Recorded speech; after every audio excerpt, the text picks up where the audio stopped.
From Claudia's story, I really like that she would come and she would see some customers every day, and it would be the happy moment. And imagine the loyalty those people will have after the lockdown is lifted and they can come to the restaurant.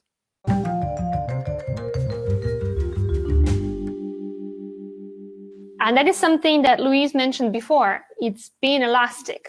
So adapt fast. So this is what all the entrepreneurs had to do, whether they're making money or not making money.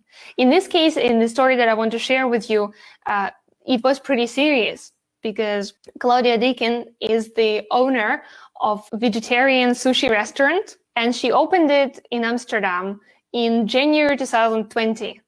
You can imagine, just before the lockdown, just before the pandemic. And in restaurants, there are a lot of capital investments. There are a lot of, you hire staff, you buy the food, you arrange the place. There's so much that you pay up front.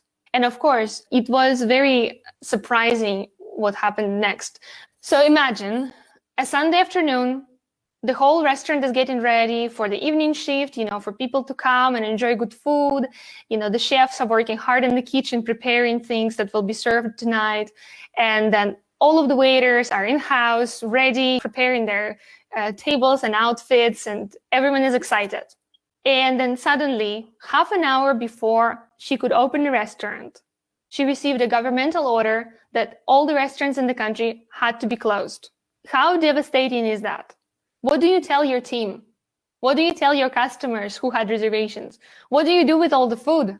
Now, what do you do as a restaurant owner?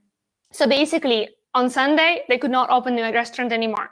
Claudia, she's a young entrepreneur. She has recently graduated from an Entrepreneurship Academy, and it was her first venture, but she had to make decisions, very, very important ones. And she said, let's go into delivery. And they contracted Uber Eats and some local provider, and immediately they started sending the food to clients' houses. But there's a catch. What Claudia found out that, first of all, they don't have any interaction with the customer, and the percentage that Uber Eats and other platforms take is incredible, and you're just working for those platforms basically as a restaurant owner.